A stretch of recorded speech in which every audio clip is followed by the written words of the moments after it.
ठीक है, क्लियर है यहाँ तक? क्या होता है कॉम्बिनेशन, क्या है एनसीआर, अच्छे से समझ में आ गया बेटा? Yes sir. सिमिलरली परम्यूटेशन, अब परम्यूटेशन क्या होता है?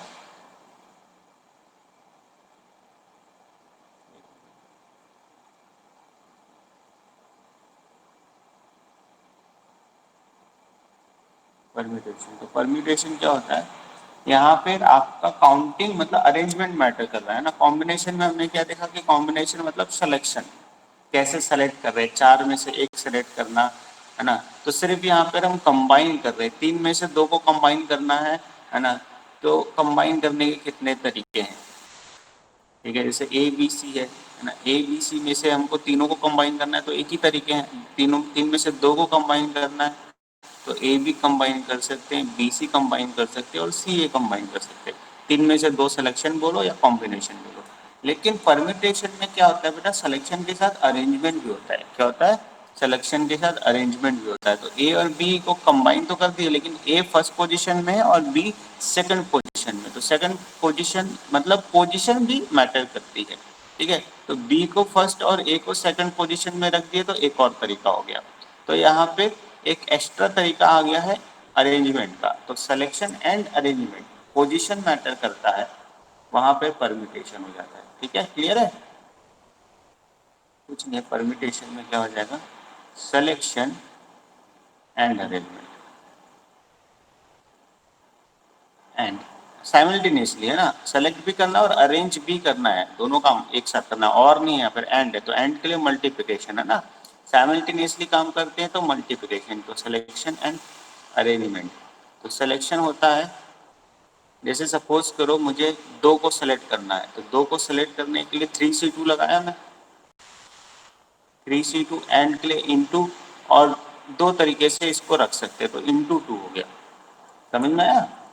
क्लियर है? तो ये दो चीज एक्स्ट्रा आ जाएगी, मतलब ए बी के लिए भी आएगा, बी सी के लिए भी आएगा, सी ए के लिए भी आएगा। तो 3 हो रहा था तो तीनों के एक एक और तरीके है, तो 3 इंटू 2 6 हो जाएगा। बात समझ में आ रही है? परम्यूटेशन। तो 3, इसको 3P2 बोलेंगे, तो 3P2 क्या हो जाएगा, 3C2 इंटू 2, एक्चुअल में 2 फैक्टोरियल है ना, क्योंकि 3 हो जाएंगे तो जैसे ए बी सी 3 हो गया तो इसको हम 6 तरीके से अरेंज कर सकते हैं। अरेंज करना हम देखे थे, अरेंज कैसे करते हैं, ए बी सी को अरेंज करना है तो यहाँ 3 तरीके से रख सकते हैं, इधर ए बी और सी, यहाँ 2 तरीके से रख सकते हैं, यहाँ 1 तरीके से रख सकते हैं। तो अरेंज करने के हमारे पास फैक्टोरियल 3 वे हैं, तो ये हम पहले पढ़ चुके हैं, है ना। ठीक है, प्रज्ञा, 3 चीजों को अरेंज करने का फैक्टोरियल 3 तरीका होता है, ये पता है आपको। 4 चीजों को अरेंज करने का फैक्टोरियल 4 तरीका होता है, तो 2 चीजों को अरेंज करने का फैक्टोरियल 2, मतलब सिर्फ 2 तरीका, ए बी लिखेंगे या बी सी लिखेंगे। प्रज्ञा, क्लियर है? Yes sir. ठीक है, तो वैसे ही आपके पास जैसे ए बी सी हो गया तो आपके पास 6 तरीके हो जाते हैं, तो उसको हम स्पेस के ऐसे यहाँ पर इस स्पेस वाले मेथड से करते हैं कि फर्स्ट बॉक्स है या फर्स्ट स्पेस है, यहाँ पर ए रख सकते हैं, बी रख सकते हैं, सी रख सकते हैं, तो 3 तरीके से रख सकते हैं। सेकंड बॉक्स है, अगर यहाँ ए रख दिया तो यहाँ पर बी और सी रख सकते हैं 2 तरीके से। अब यहाँ पर कुछ 2 रख दिए तो यहाँ पर बचेगा सिर्फ एक, उसी को रखना है तो 1 तरीका, तो 3 इंटू 2 इंटू 1, ठीक है। तो ये हो गया फैक्टोरियल 3। ऐसी 8 चीजें रखना है ना। तो पहले बॉक्स में 8 तरीके से रख सकते हैं, दूसरे बॉक्स में R-1 तरीके से रख सकते हैं, तीसरे बॉक्स में R-2 तरीके से रख सकते हैं। ऐसे करके लास्ट बॉक्स में एक ही चीज बचेगा तो एक तरीके से रख सकते हैं, तो फैक्टोरियल 8 तरीके से अरेंज कर सकते हैं, ठीक है ना। हाँ सर। अब आप इसमें बना भी सकते हो कि क्या क्या अच्छा अरेंजमेंट बनेगा। ए बी सी में ए रखोगे, है ना, तो यहाँ पे ए रखोगे तो यहाँ बी रखोगे तो बचा सी, ठीक है। फिर ए के बाद यहाँ पे सी रखोगे, यहाँ पर बी रख दोगे तो 2 बन गया ए के साथ, है ना। फिर यहाँ पर बी रखोगे तो फिर बी के साथ 2 बन जाएगा, सी ए और ए सी, ठीक है ना। फिर ए रखोगे तो ए के साथ 2 बन जाएगा, तो टोटल 6 बन ही रहा है ना। वो एक मैनुअल तरीका है काउंट करने का, वो छोटे में काउंट कर सकते हैं लेकिन बड़े में नहीं काउंट कर सकते, इसलिए ऐसे हम फॉर्मूला बना लिए। क्लियर है? तो इसका मतलब अगर एन पी आर है तो पहले तो आर सेलेक्ट करेंगे, that is n C R, फिर आर को अरेंज करेंगे इनटू आर फैक्टोरियल हो जाएगा। क्लियर है ये? तो बहुत ही सिंपल है, ये हो गया N.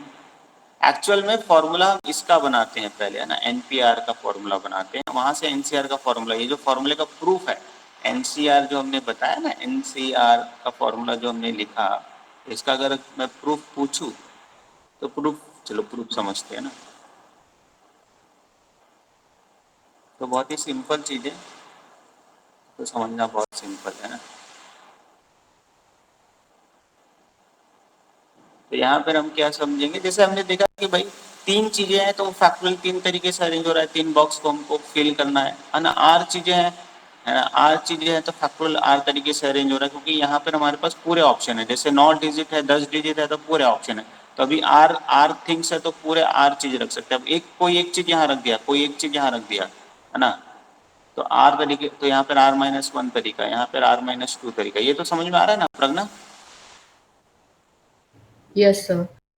R-3 ways, R-4 ways, ऐसा ऐसा करके यहाँ पे लास्ट में 1 वे, तो टोटल क्या हो गया R फैक्टोरियल। ठीक है, तो यहाँ पे अगर आपके पास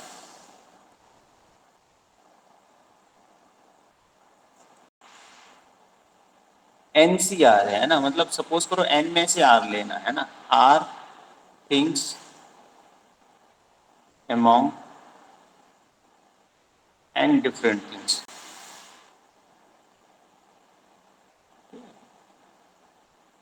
इसका मतलब क्या समझ रहे, क्वेश्चन के उससे करते हैं, क्वेश्चन के हम पहले करे भी थे लास्ट क्लास में क्वेश्चन है ना, तो इसको फॉर्मूला, इसी क्वेश्चन से हम फॉर्मूला बनाते हैं। ठीक है, तो क्वेश्चन क्या है, जैसे आपके पास टोटल 10 डिजिट्स है ना, 0 से लेके 1 तक, टोटल 0 से लेके 9 तक, सॉरी, आपके पास टोटल कितने डिजिट्स है, यू हैव 10 डिजिट्स, है ना। अब इन 10 डिजिट्स में से आपको 4 डिजिट नंबर बनाने हैं, 4 डिजिट। या मैं ले लेता हूँ अभी जीरो वाला, तो एक जीरो वाला, जीरो शुरू में नहीं रखते ना, वो हम पढ़े भी, लेकिन अभी हम 1 to 9 ले लेते हैं ना। 1 to 9 आपके पास 9 डिजिट है, आपके पास आपको 4 डिजिट नंबर्स बनाने हैं। ठीक है, तो 4 डिजिट नंबर्स मतलब आपके पास 1 2 3 4, इसका मतलब 9 में से 4 सेलेक्ट करके उसको अरेंज भी करना है। सिर्फ सेलेक्ट कर लिया, जैसे आपने 1 सेलेक्ट किया, 5 सेलेक्ट किया, 6 सेलेक्ट किया, 8 सेलेक्ट किया, 1568 नंबर हो गया। लेकिन अब इसी को हम फैक्टोरियल 4 तरीके से अरेंज कर सकते हैं ना बेटा, बहुत सारे नंबर बन सकते हैं, ठीक है कि नहीं। तो बहुत सारे, ये इमेजिन हो रहा है, इमेजिन कर पा रहे हो। तो वो कितने तरीके से कर सकते हैं, फैक्टोरियल 4, ये फैक्टोरियल 4 तरीके से हम इन चार को अरेंज कर सकते हैं, मतलब 24 वेज है ना। तो डायरेक्टली कॉम्बिनेशन का फॉर्मूला नहीं प्रूफ किया हमने, ठीक है। काउंटिंग, डायरेक्टली काउंटिंग करना वो कर सकते हैं, लेकिन वो थोड़ा सा लेंथी हो रहा है डायरेक्टली काउंटिंग को करना, जैसे हमने NC2 का काउंट किया था। तो यहाँ पर हम इसको कैसे काउंट करेंगे, हमको चार चाहिए, इसमें से चार चाहिए, तो पहले फिल स्पेस को हम 9 तरीके से फिल कर सकते हैं कि नहीं। अभी मेरे पास पूरे के पूरे 9 डिजिट है 1 to 9, तो यहाँ पे मैं 9 तरीके से रख सकता हूँ। बस यहाँ पे यूनिक नंबर रखना है, रिपीटेशन नहीं रखना है। जैसे हमने लास्ट क्लास में रिपीटेशन वाला भी किया था, तो 9994 हो जाएगा। यहाँ हमको रिपीटेशन वाले डिजिट नहीं बनाने, मोस्टली क्वेश्चन यूनिक वाले होते हैं, ठीक है। अभी यूनिक वाला कर रहे हैं, रिपीटेशन वाला बाद में करेंगे। तो 9 बेस पे यहाँ पर 8 बेस होगा कि नहीं प्रज्ञा। यहाँ पर जैसे हमने कुछ किसी एक डिजिट को सेलेक्ट कर लिया, 8 को सेलेक्ट कर लिया, तो 8 अब यहाँ पर नहीं रख सकते, रिपीटेशन अलाउड नहीं है यहाँ पर, 8 नहीं रख सकते। तो 8 नहीं रख सकते, तो बाकी कितने तरीके हमारे पास, 8 बेस है ना, या कुछ भी 1 सेलेक्ट कर लिया तो 1 हट गया, 1 हट गया तो कितने बचे, 8 डिजिट बचे 9 में से। क्लियर है, समझ में आ रहा है, यस और नो। Yes, sir. ठीक है, तो 1 मिनट है ना।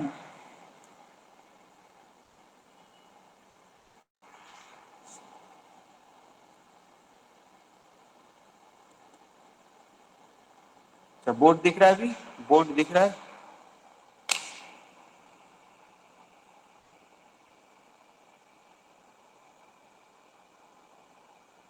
बेटा बोर्ड दिख रहा है ना। हाँ सर।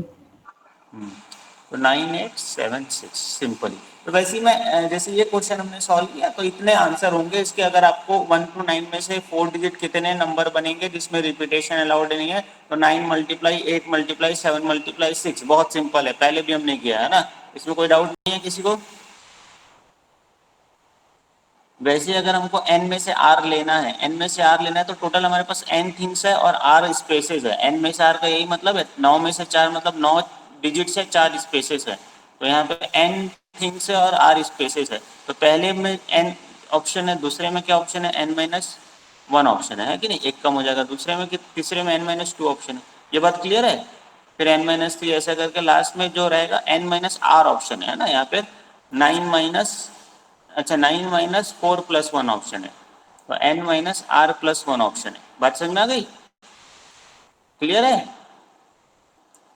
तो जो आंसर आएगा n में से r चीजों को, n में से r चीजें लेके अरेंज करना है, n में से r चीजें सेलेक्ट करके, इसमें सिलेक्शन भी हो गया अरेंजमेंट भी हो गया ना, मतलब वन भी ले लिया, सब चीज हो गया, सिलेक्शन भी हो गया। ये वाले तरीके से हमारा, बहुत सारे तरीके से हम काउंटिंग करते हैं, तो ये एक तरीका है जिसमें हम फिल इन द ब्लैंक्स को भरते हैं, ठीक है ना, बॉक्स को रखते हैं, कितनी चीजें उसमें से कितनी चीजें बॉक्स को रखते हैं, ठीक है।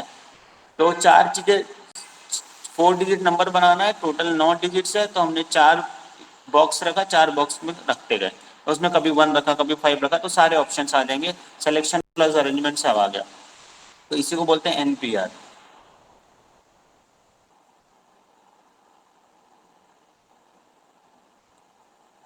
ठीक है, ये जो एनपीआर हुआ इसमें हमारा क्या आ गया, n multiply n minus one multiply n minus two multiply, ठीक है, n माइनस थ्री मल्टीप्लाई, ऐसा करके n minus R plus one तक। ये क्लियर है।